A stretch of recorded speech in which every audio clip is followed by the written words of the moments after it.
Hello नमस्कार सभी को।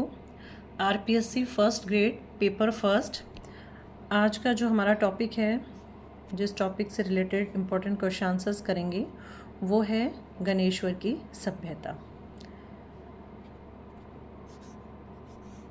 जो गणेश्वर की सभ्यता है वो पहले सीकर में स्थित था, लेकिन अब सीकर से जो नीम का थाना है वो अलग ज़िला बन गया है, तो अब ये नीम का थाना ज़िले में स्थित है।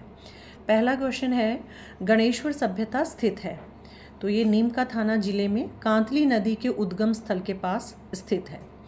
नेक्स्ट क्वेश्चन है, जो गणेश्वर सभ्यता का समय काल क्या है, तो प्रोफेसर रतन चंद्र अग्रवाल के अनुसार जो गणेश्वर सभ्यता का समय काल है वो है 2800 ईसा पूर्व से 2200 ईसा पूर्व के बीच माना जाता है।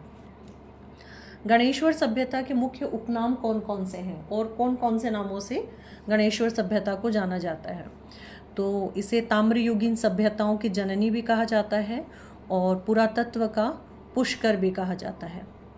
गणेश्वर सभ्यता मुख्य रूप से किस काल की सभ्यता मानी गई है, तो ये ताम्रयुगीन काल की सभ्यता मानी गई है और ये सिंधु घाटी सभ्यता से भी प्राचीन पूर्व हड़प्पा सभ्यता है। गणेश्वर सभ्यता किस नदी के किनारे विकसित हुई, तो ये कांतली नदी के किनारे विकसित हुई और जो कांतली नदी है वो राजस्थान के शेखावाटी क्षेत्र सीकर और झुंझुनू की सबसे प्रमुख मौसमी और आंतरिक प्रवाह वाली नदी है।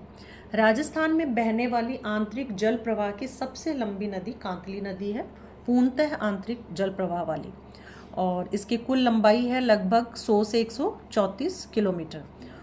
उद्गम स्थल है सीकर जिले की खंडेला की पहाड़ियों से इसका उद्गम होता है और इसके प्रवाह क्षेत्र को जो स्थानीय भाषा है उसमें तोरावाटी कहा जाता है।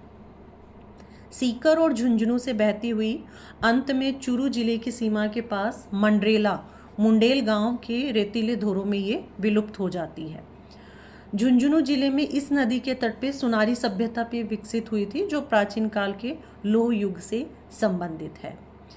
नेक्स्ट जो क्वेश्चन है वो है, गणेश्वर सभ्यता का उत्खनन कार्य किसके नेतृत्व में हुआ, तो जो इसकी खोज है गणेश्वर सभ्यता की वो 1972 में राजस्थान विश्वविद्यालय के प्रोफेसर रतन चंद्र अग्रवाल द्वारा की गई थी। जो रतन चंद्र अग्रवाल हैं इनको आरसी अग्रवाल भी बोला गया है। इन्होंने राजस्थान विश्वविद्यालय के पुरातत्व विभाग के सहयोग से इस प्राचीन स्थल की पहचान की थी। फिर उसके बाद में है 1977 में आरसी अग्रवाल के निर्देशन में वर्ष 1977 में पहली बार यहाँ व्यापक उत्खनन कार्य शुरू हुआ। उसके बाद में 1978 से 79 विजय कुमार ने आरसी अग्रवाल के साथ मिलकर और स्वतंत्र रूप से विस्तृत उत्खनन यहाँ पे किया।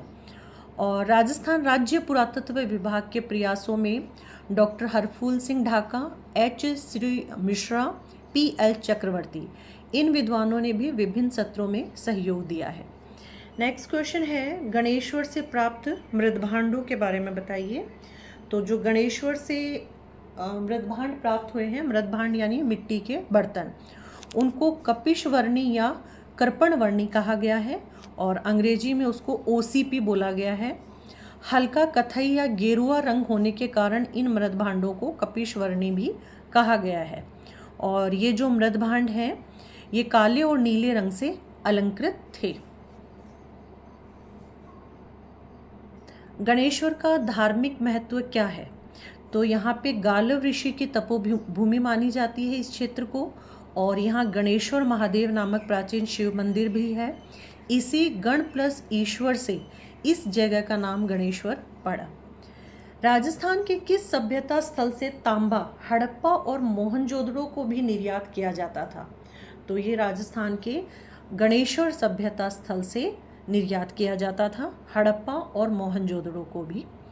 नेक्स्ट और लास्ट क्वेश्चन है, किस सभ्यता में मकान व बस्तियों के निर्माण में ईंटों का प्रयोग नहीं होता था, तो ये है, इसका आंसर है गणेश्वर सभ्यता, क्योंकि यहाँ पे जो मुख्य रूप से सिर्फ पत्थरों का उपयोग हुआ है, ईंटों का प्रयोग नहीं हुआ है। Thank you.